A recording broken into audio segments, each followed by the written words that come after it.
paligid.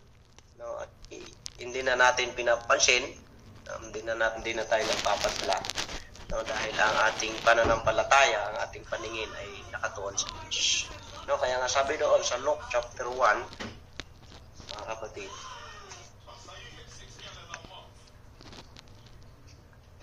siya, patay mo cellphone mo. Siya. Sabi doon sa Luke chapter 1 verse 75. Amen. Ang sabi doon ay sa kabanalan at katuwiran sa harapan niya lahat ng ating mga araw. Amen. Palakpakan natin ang ating Diyos na buhay, mga kapatid. Sabi doon sa English, no, in holiness and righteousness before Him all the days of our life. No? Sa lahat ng araw, no? Sa lahat ng ating mga araw, sabi doon, sa kabanalan at sa katuwiran sa harapan niya. Amen. No, sa lahat ng mga araw. Sa ngayon, sa panahon natin ngayon, mas takot pa ang mga membro kay pastor kaysa sa Panginoon. Amen. Napapansin niyo po yon, mga kapatid. No? Mas takot pa ang membro, mas takot pa ang mga lingkod ng Diyos. No, kay elder, kay pastor. No, pag may ginagawang mali, mas natatakot pa sila sa pastor. No, mas natatakot pa sila sa leader nila. No? Kung saan, amen, ay mayroong Diyos na laging nakatuon, laging nakatingin, no, sa lahat ng dako. Laging nakatingin ang Panginoon. No, makita silang nakashort. No, pag nandyan si pastor, kayang tumalon sa bintanga, hindi lang makita ni pastor. Ayan. Pero kung wala si pastor ay okay lang, wala naman eh. Wala namang makakakita. Okay lang pumunta ng ibang lugar, no, na nakashort, nakasanto, wala naman si pastor, malayo naman ako. Sa San Andres naman ako, wala namang sigurong alam na bawal sa amin ang sandok. Mas natatakot pa sila, no, yung kanilang isipan na natatakot pa sila sa mga pastor. No, kung saan mas matakot sila dapat, no, mas matakot tayo dapat sa Diyos. No, kaya nga sabi doon, in holiness and righteousness before Him all the days, no, sa lahat ng araw. Yung iba, mga kapatid, no, ay Kristiyano lang kapag linggo. Nakapalda lang pag linggo. Paglabas, okay na, wala naman tayo sa simbahan. Okay lang kapag sa simbahan, no, bawal yung ganito, bawal yung ganyan. Pag nasa labas na, okay lang. No? Pero sabi ng salita ng Panginoon, all the days, sa lahat ng araw, tayo ay magpakabanal, tayo ay magiging matuwid, no? Maging karapat-dapat sa harapan ng Panginoon. No? Kaya purihin ng Diyos, no, sa ating pamumuhay, no, bilang isang mga Kristiyano, no, sabi nga doon sa aking instructor ng dati, no, sa aking teacher, sabi niya, kailangan na yung ating attitude sa loob ng church at sa labas ng church ay balanse. Pag anong ibig sabihin niya doon na balance o talagang balanse, kung saan kung masunurin ka sa loob ng church, mga kapatid, kung tapat ka sa loob ng church, ganun din sa paglabas. Amen? No? Ganun din, no? Ganun din sa kung saan, kahit wala ka sa church, kahit na kung upo ka kung mabait ka, mabuti kang lingkod ng Diyos sa loob ng church, ganun din sa labas. No? Bakit? Ang isa sa makikita, no, ng mga hindi naglilingkod sa Panginoon, mga unbeliever, no, makikita nila tayo doon sa labas. No, iba ang sinasabi, no, malalaswang mga pananalita. No, makikita nila, iba eh. No, masisira agad, ay ganyan pala sila. No? Mga apostolik pa naman yan sila. Mga ganto pa naman yan sila. Anak pa naman ng pastor yan. Amen. No, sa Palawan, sabi ng anak ng pastor, mayroon kasing membro doon, no, isang young people na kausap yung anak ng pastor. Kasi ang anak ng pastor hindi nagsisimba, hindi sumusunod, no, tapos may bisyo. Sabi ng young people sa kanya, ba't ka naninigarilyo? Ba't ka hindi nagsisimba? No? Anak ka pa naman ng pastor. No, sabi ng young people doon sa anak ng pastor. Pero ang tugon ng anak ng pastor, ang sabi niya, anak lang ako ng pastor, pero hindi ako pastor. No, sa mga pilosopong sagot, sabi niya, anak lang ako ng pastor, pero hindi ako pastor. No? Pero ganun yung silip ng ibang tao. No, ganun yung pagtingin ng ibang tao. Na kung saan magkakaroon agad sila ng comparison, magkukumpara na agad sila, simba-simba pa kayong ganyan. Simba-simba pa kayong nalalaman. Ganyan pala kayo. No, kaya nga sabi niya sa amin, balansehin, no, maging balance yung attitude natin sa loob at sa labas na simbahan. No, kung tapat tayo sa loob, ganun din. No, kaya nga Christian, no, pagiging Kristiyano hindi hinuhubad. No, sabi ng ating mahal na bishop, no, hindi hinuhubad, no, hindi sinasabit. Hindi katulad ng jacket na kapag mainit, hinuhubad natin. Hindi katulad ng sombrero kapag uwi tayo, sinasabit natin. Ang pagiging Kristiyano, hindi hinuhubad para isabit lang natin doon. Oy, Lunes na, isasabit ko na ito. So, ang pagiging Kristiyano, no, araw-araw, laging nakasuot. No, yung isinabit natin, yung itinabi natin, yung dating tayo. No, dahil sabi doon sa 2 Corinthians na tayo'y bagong nilalang. Wala na yung dati. Yun yung sinabit natin. Yun yung itinabi natin. Na tayo ay bago ng creation. No, bago ng nilalang ng Panginoon. Yung pagiging Kristiyano, hindi sinasabit. Amen. No, na kung saan, wala naman si pastor, isabit ko muna ito. No, wala namang gawain sa mga young people, isabit ko muna ito. No, wala namang seminar, wala namang workshop, wala namang ganito. Isasabit ko muna yung pagiging Kristiyano ko. Saka ko na isuot kapag ka nandyan na yung mga kapastoran, nandyan na yung mga gawain, isusuot ko na. So mali po mga kapatid, sabi noon ng ating binasa, all the days. Amen. Araw-araw. No? Kaya masakit na sabihan, masakit na paratangang, simba-simba kayong ganyan. May naririnig tayo sa mga labas. May mga ganon. Ay, mga ganito pa na mga relihiyon yan sila. Mga ano man yan? Ba't nagmumura ba yan? Nagiinuman yan? No, nakita ko doon, nagtagay man. Nakita ko man yan doon, no? Kumain man yan ng dinuguan. Nakita ko man yan doon, no? Nagsayawan man yan sila. Di ba? Laging ganon yung ano, no? Laging ganon yung silip nila. No? Nagkakaroon ng pagiging, no? Nagkukumparahan sila, nakumpara nila, ay ganito, ganyan. No, kaya mag-ingat tayo mga kapatid. No? Kapatid, no? So palakpakan natin ating Diyos sa buhay. Natin pababa kayo mga kapatid. Sabi ng ating Pastor Toong, may tao pa yan, Pastor. Amen, Pastor. Ayan, so may tao pa gid. No? Pray ng Diyos. At so tuloy po tayo mga kapatid sa ating pag-aaral na kung saan palagi natin itong binabalik-balikan. Alam nyo mga kapatid, isa sa paborito ko itong pinapag-aralan. Dahil marami pa din yung nakakalimot. Marami pa din yung walang bahala lang ito.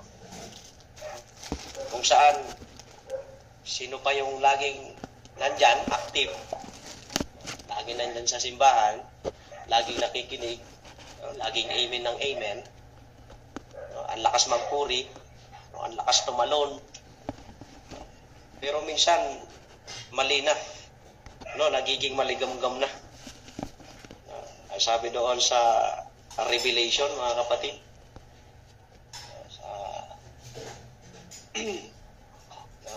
Sabi doon sa Revelation chapter 3, na ayon ng Diyos, na tayo ay maligamgam. Dahil pag tayo ay maligamgam, ano ang sabi ng Diyos? tayo ay kanyang isusuka. Amen. Tayo ay isusuka ng Diyos. No, kung tayo ay mainit, magpakainit tayo.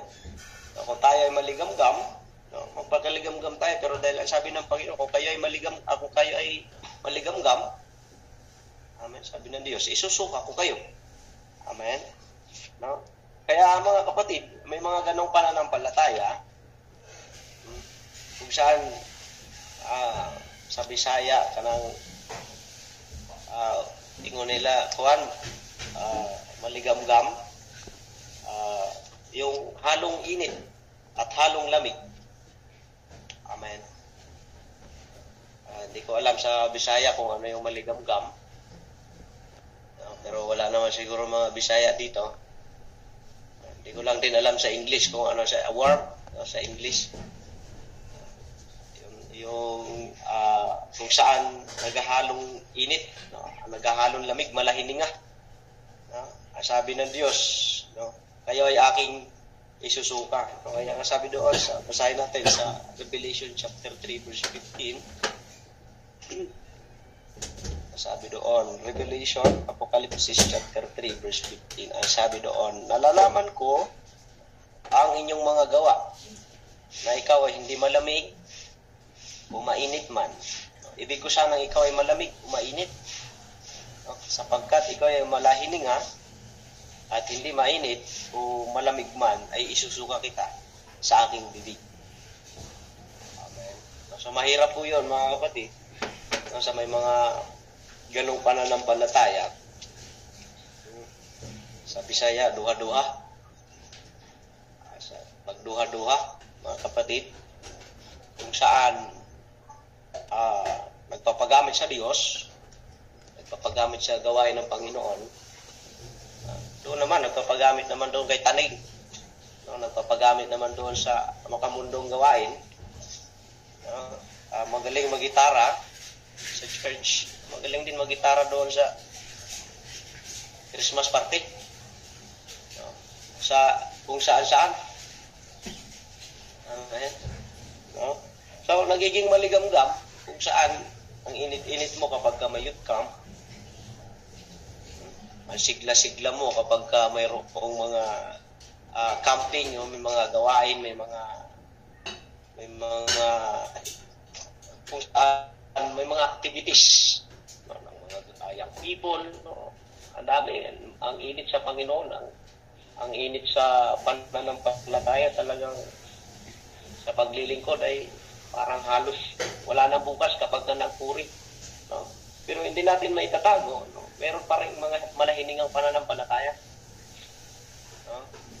Katulad na lamang kung saan sa kabila ng ating setup ngayon, ating online Bible study,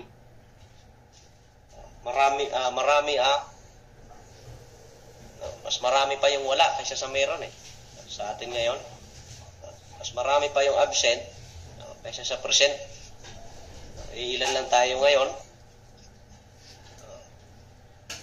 May mga kanya-kanyang lakad. Mas importante pa yon. Mas may mga lakad pang ipinagpapali. Laging sabi, ay mayroon pa naman sa sunod. Mayroon pa naman Biyernes mayroon pa namang midweek service. Sa midweek service na lamang, sa midweek service na lang ako attend. Kaya sa doon, malahininga. Sana sa lahat ng mga people na nagpupuri sa Panginoon ay talagang totoo. Pero hindi natin may tatago, may mga ganong pagkakataon na mas active pa sa Mobile Legends kaysa sa devotion. Kumpara natin ang power ng Facebook ngayon kayang magdamag sa Facebook sa devotion lang 2 minutes. Piraw na kayo. Halos hindi kaya ng ilang oras. Ilang verse lang. Naantok na. Ilang verse lang, parang ang sarap na itulog. Naghihikab na agad. Pero kapag ka-Facebook, hindi mo na malayan. Alas 2 na, may pasok ba ako bukas? Mga young people, sa lahat. Amen. May mga ganong pagkakataon na kung saan hindi natin napapansin na yung bagay nagiging out of limits na. Na kung saan hindi na natin nababantayan. Minsan, kinakain na pala tayo ng gadget, mga kapatid. Palakpakan natin ang ating Diyos na buhay.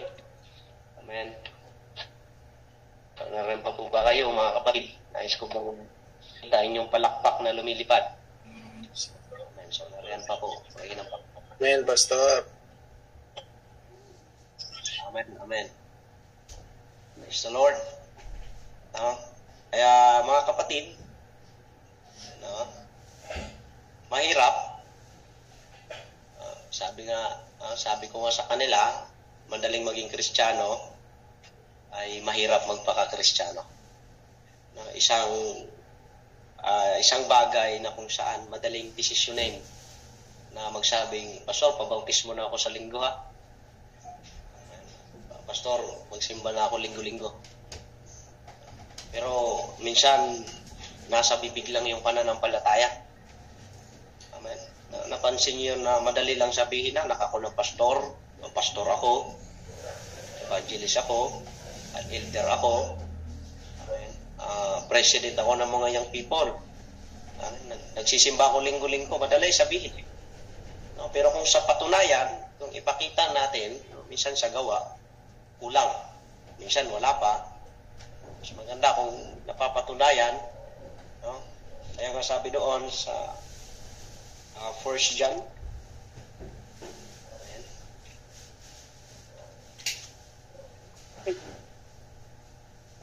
chapter 3,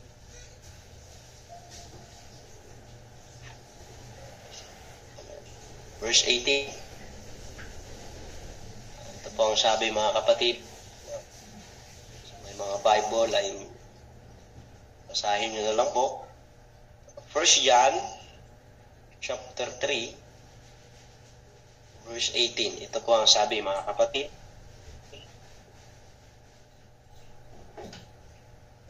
Pumunti kong mga anak, huwag tayo magsiibig ng salita ni Bilaman, kundi ng gawa at katotohanan. Dito'y makikilala natin tayo na sa katotohanan at papanatagin natin ang ating mga puso sa harapan niya. Amen. Palakpakan natin ang ating Diyos na buhay. Maraming nagsasabi, Lord, I love you, Lord. Paborito pa naman yung kantang, mahal na mahal kita, Panginoon. Sabi doon, kailan may di kita ipagpapalit. Pero wala sa midweek service. Pero wala sa online Bible study. Huwag na lang natin awitin yan.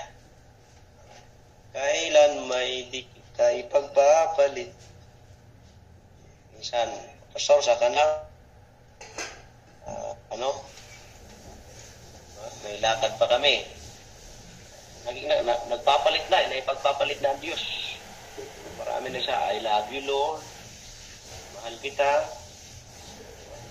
Pero minsan, ang pag-ibig ay lagi na lang nasa bibig. Madaling sabihin, apostolik na ako. Sa mayang people ako doon sa Onisan, sabi niya, makadiyos na daw siya.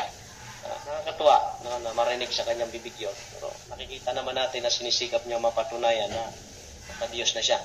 Kasi inaakit siya ng kanyang mga classmate na, ay, ganito, ganyan. Nagbago ka na, ba't hindi ka na sumasama sa amin? Ang lagi niya sabi, hindi na ako, makadiyos na ako.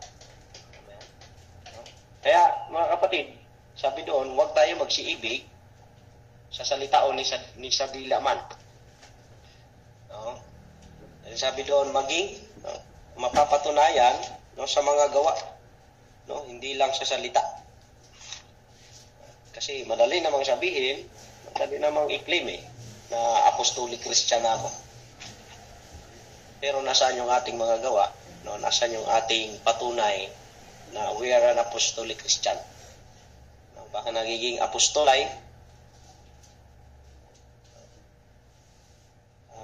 nagiging hipokrito o nagiging pakita na lang, no, na kung saan kapag ka nandyan yung kaharap, no, nandyan sila, nagiging aktibo, nagiging maalap sa pananampalataya, Pero kapag ka wala nang gawain, wala nang youth camp, wala nang youth gathering, wala na, hindi na magsimba.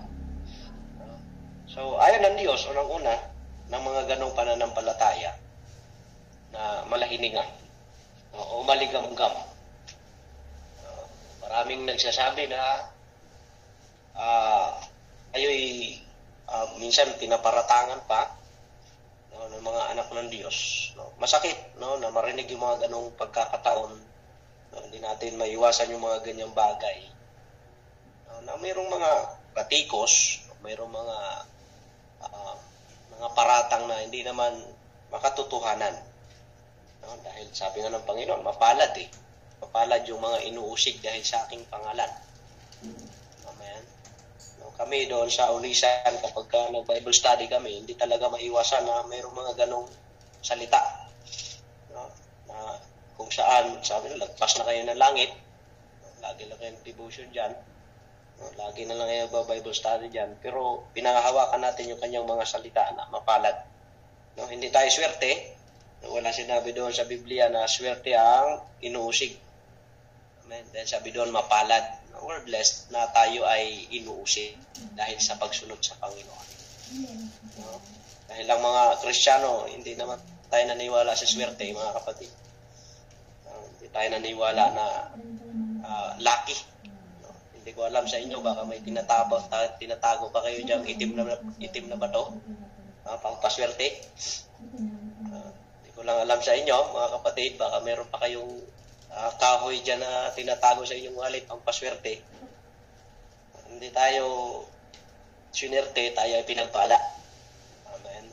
Hindi tayo naniwala sa swerte, dahil tayo ay pinagpapala ng Diyos. Amen. So, mga kapatid, sabi doon, sa lahat ng bagay, sa lahat ng pagkakataon, tayo ay magpakabanal. Amen? Sa lahat ng ating mga araw, all the days. Ayon ng Diyos, na minsan, Kristiyanong nagpapakita na lang, Kristiyanong nagbibihis na lang. Madaling sabihin, pero tama nga sabi ng mga kamundo, madaling sabihin, mahirap gawin.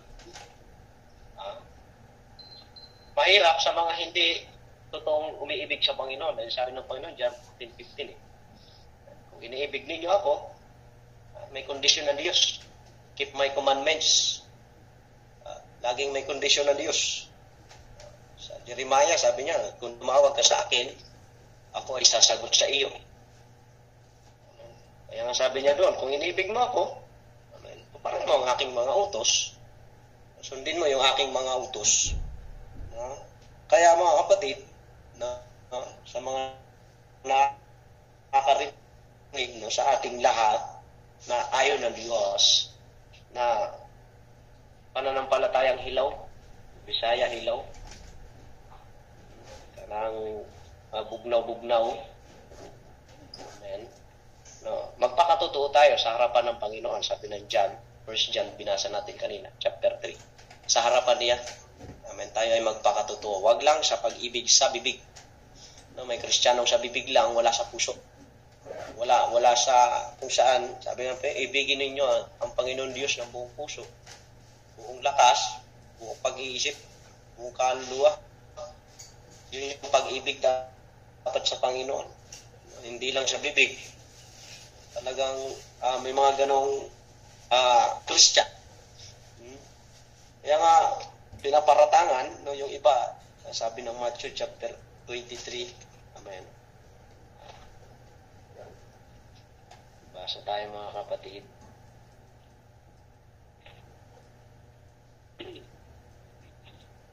Sabi doon sa 23 verse 27.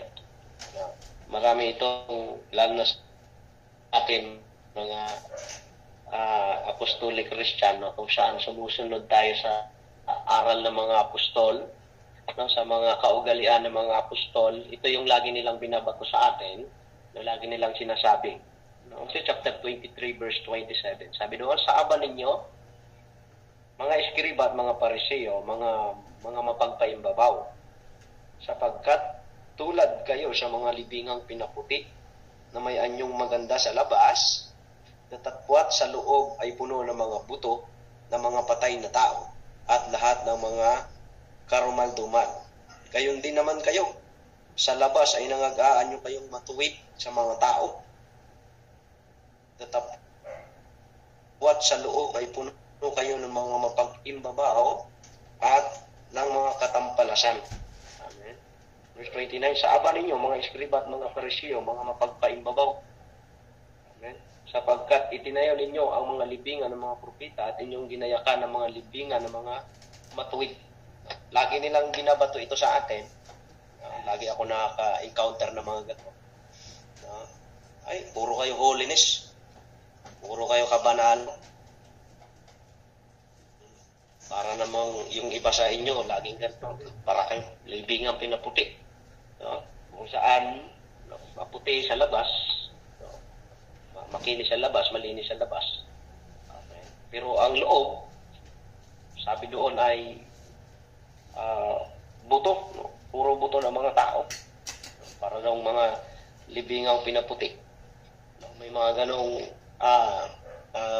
mga sabi, no? May mga ganong parata. Pero alam natin at sa sarili natin na tayo ay totoong Kristiyano. Amen?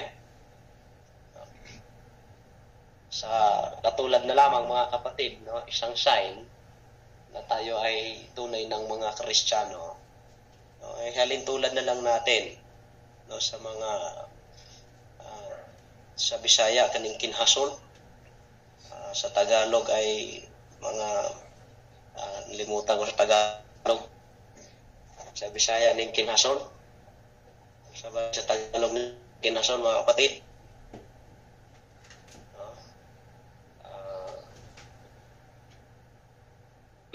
Kuan sa English, shell, no? Anong mga kinhasol, shell sa dagat, kung saan pagtaib niyan, mga kapatid, no, ay nandyan yan sila, no, sa ilalim ng buhangin, no, nasa ilalim ng putik, no, nandun yan nakabaon, no, mayroon yan silang kunting ugat, no, kung saan doon sila kumakapit, no. Ngayon paghibas, no, mayroon kayong makikitang mga kinhaso, no, shells na natatangay, no, ng hibas, no, natatangay ng low tide, no. Yun yung mga shells na walang laman, no, kung saan walang mga ugat, no, kung saan hindi nakabaon, no, hindi sila nakalubog, no. Kaya pagtaib, no, nadadala sila, no, paghibas naman natatangay din sila, no. Kung saan sila dalhin, kung saan sila dalhin ng agos, saan sila dalhin ng alon, no, natatangay sila. Bakit? Wala silang laman. No, wala silang laman. Kumbaga, ano lang, shells lang talaga, walang laman. Kaya taig, pagbas, no, nadadala sila. Pero yung may mga shells na may laman, no, na nakabaon doon, no, nagkaroon ng ugat doon, miski tumaib, miski humibas, nandyan yan.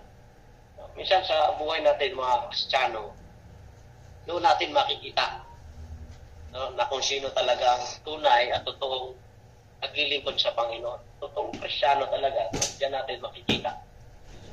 Na kung saan taib man o may blessings man, puro pagsubok man, nandiyan nananatiling nakabaon, nananatiling nakatindig, nananatiling nakakapit. No? Minsan kasi may Kristiyanong ganon, pag taib, nandiyan, pagka blessings, no, naglilingkod, pagka wala na, maalis na. Diba? Laging sinasabi, para saan pa ako maglingkod? Hindi dapat para pagpalain. Pero Kristiyano, no, laging bumabalik-balik sa ating isipan yung story ni Job. Amen.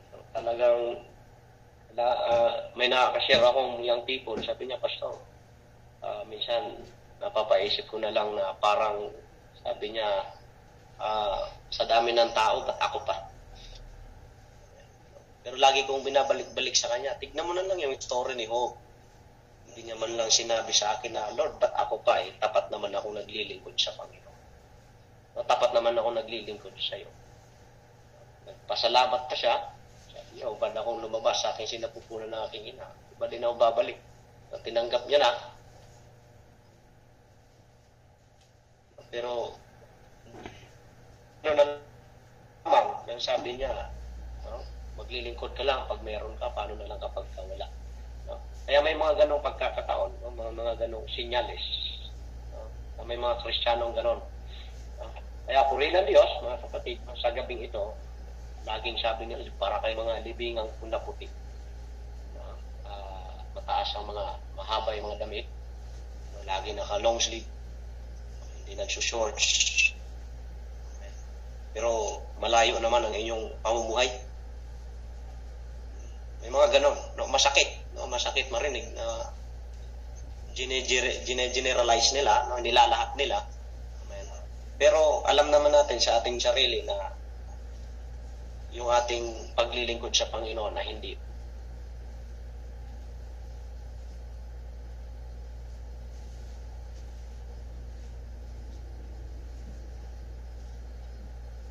Po ba tayo mga kapatid?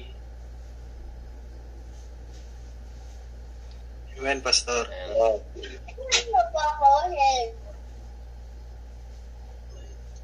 So maganda pala yung technique ni Pastor Joseph. May tao po yan. Sa Bisaya pa, ayo. Kaya, purihin ng Diyos, mga kapatid, sa gabing ito isang paalala sa atin na kung saan ayaw ng Diyos na ang paglilingkod natin sa Panginoon, ayaw ng Diyos na ang paglilingkod natin sa Kanya ay minsan nagiging pakita na lang. Nagiging kung saan iba yung ipinapakita, iba yung nakikita, no, sa taliwas sa pamumuhay, no, bilang isang Kristiyano. No, kaya ayon ng Panginoon, sabi ng Diyos, isusuka ko kayo, no, isusuka kita kung kayo ay malahininga. Amen? No, nakakatakot 'yun. Masakit. Lagi kong binabalik-balikan 'yun na ayaw pala na Diyos. No? Sa Biblia, mga hipokrito, nagsisimba lang kapag gagamitin sa gawain, pero pag hindi na gamitin, ay hindi na magsisimba. Hindi naman ako ngayon yung MC, hindi naman ako yung drummer ngayon. Hindi na ako magsisimba. Hindi na muna ako. Mga ganon, pero sa atin, pinapractice natin ngayon yung pagiging tunay, no, pagiging tapat bilang isang lingkod ng Panginoon. No, ay hindi tayo doon kabilang, no, sa pinag-aralan natin ngayon. Hindi na tayo kabilang doon sa mga libingang pinaputi. Pag sabi doon, kung i-atras natin ang basa, sabi doon, ikaw Pariseo, linisin mo muna ang loob ng saro bago ang labas. Ako ay nagmula sa kung saan Trinitariang grupo, kung saan wala kaming pakialam kung ano yung aming isusuot. Pero ang sabi ng salita ng Panginoon, ang katotohanan na siya magpapalaya sa inyo. So nakita ko na nakakahiya pala sa Diyos. Nagpupuri ako sa Panginoon, naka-short nung dati. Nagpupuri ako sa Panginoon, ganito yung suot, nakakahiya sa Diyos. Amen. No? Kaya nga, tayo ginising, no? Salamat na lang sa Panginoon at tayo ay dinala rito sa dako ng Quezon. No? Hindi ako kinuha doon sa Palawan. No? Hindi ko sana nakita ang katotohanan.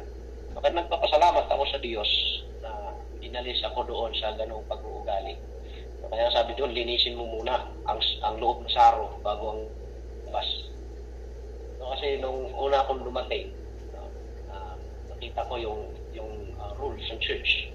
Kung saan bawal yung ganito, bawal mag-short, no, bawal sa mga may iksi. No. Sinubukan kong sundin. Sinubukan kong sundin yung mga ganong regulation church. Pero mahirap. Pero nabasa ko yun, linisin mo muna yung loob ng saro bago ang labas. Nung nabasa ko yun dyan, 14-15, kung iniibig ninyo ako, marinig ninyo ang aking mga utos. Isa pala sa tips, isa pala sa pamamaraan para masunod natin yung utos ng Diyos. Sabi niya, ibigin mo ako. nung napagdesisyon na natin na ibigin natin ang Diyos, pagdesisyon na natin na, Lord, I love you. Amen. So, natuto tayong sumunod sa kanyang mga utos. Marami ang nagsasabi, ang higpit-higpit naman yan sa inyo. Ang dami namang bawal sa inyo. Amen. Pero tayo, amen, I love holiness, sabi ni Bishop. Proud to be Christian, no? Nagiging proud tayo, no? Sa lahat ng bagay. Bagamat inaakusahan, sinasabihan tayo na ano bang inyong suot na yan? Para kayong mga magsasaka, no? Ang init-init, hindi kayo binabanas. Pero dahil sa tayo ay totoo ng Kristiyano, sabi doon, all the days of our life, amen, sa lahat ng araw ng ating pamumuhay, ay nais natin magpakabanal. Sa harapan nila, no, sa harapan ng ating Diyos na buhay. Kaya minsan pa nating palakpakan, amen, ang ating Diyos na buhay. Praise the Lord, no, sa gabing ito, kung saan isa itong paalala sa atin. Bagamat marami nang nakakaalam nito, marami na yung nakarinig nito, pero bilang isang paalala sa limot, amen, reminder na lang mga kapatid na ayon ng Panginoon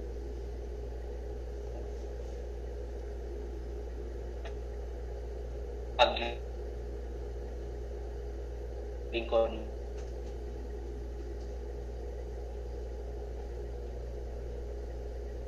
kunwari. Ayon ng Diyos na kung saan mas active pa sa Mobile Legend kaysa sa kung saan-saan. No, share ko lang, no, sa mga young people na nakakarinig sa akin. Sinubukang laro ng Mobile Legend. At gusto kong ipagsabay yung pag-devotion.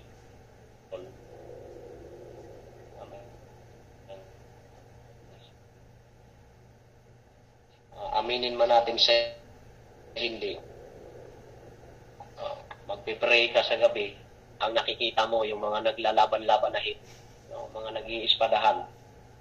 No? Magdi-devotion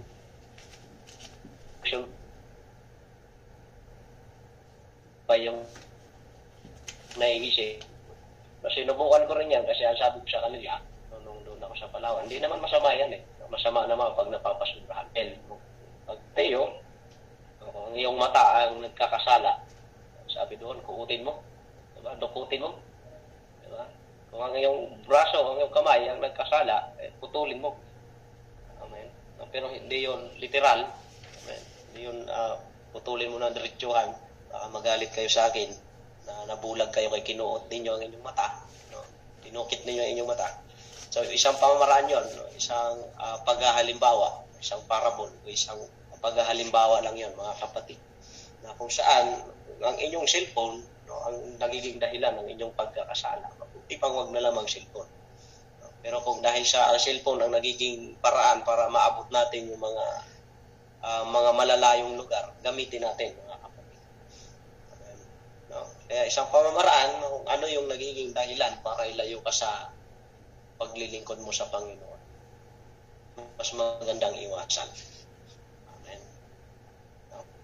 Kaya yung Mobile Legend, masasabi ko lang na walang magandang maidudulot yan. Hindi lalago ang inyong spiritual life.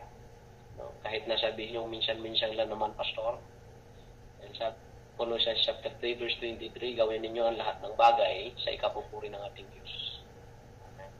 Tanungin natin sa Panginoon kung nag-glory ba natin yung Diyos doon sa Mobile Legend. Sa Mobile Legend, may tinatawag ng Lord. Amen. Kaya kung saan ang mga bata ngayon nagsisigawan, pahin mo ang Lord, pahin mo ang Lord. Sa ganung bagay na nalalapangan natin yung Panginoon. Diba? Yan na Lord. Diba? Patayin mo. So mga ganung bagay, napapastangan natin ang pangalan ng Panginoon, yung ating Diyos. Amen. Kaya bilang isang lingkod ng Panginoon, bilang isang mga mananampalata sa Diyos, hindi natin nire-reward yung ating mga young people, yung ating mga miyembro na maglaro ng mga ganitong bagay. Unang-una, nakakalago sa ating spiritual na buhay. Amen. Napapabayaan ang devotion. Amen. Hindi na nakapagpanalangin. Mas mahaba pa yung oras sa mga ganung bagay. Kaya nga sabi na, mas magandang putulin. Kaya, mas maganda, amen. No, hindi ko alam sa ating lahat kung kaya nyo ba na walang cellphone. Diba? So, mahirap. Pero, kung yan yung nagiging dahilan ng inyong mga pagkakasala, put a limit, no? Maglagay tayo ng limitasyon, no? At i-discipline na natin yung ating sarili. Ang sabi ng Panginoon, ayaw na yung pananampalatayang malahilinga, maligam-gam, mga kapatid. Dahil sabi ng Diyos, isusuka niya lang. No? Isusuka niya sa kanyang mga bibig, sa kanyang bibig.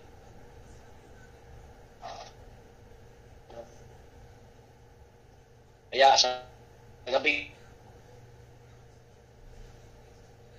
amen, isang reminder na magpakato tayo sa paglilingkod sa Panginoon. Dahil hindi natin alam ang pagbabalik ng Diyos. Hindi natin alam yung ating araw, yung ating oras, yung ating panahon. Kaya mas magandang magsigurado sa lahat ng araw.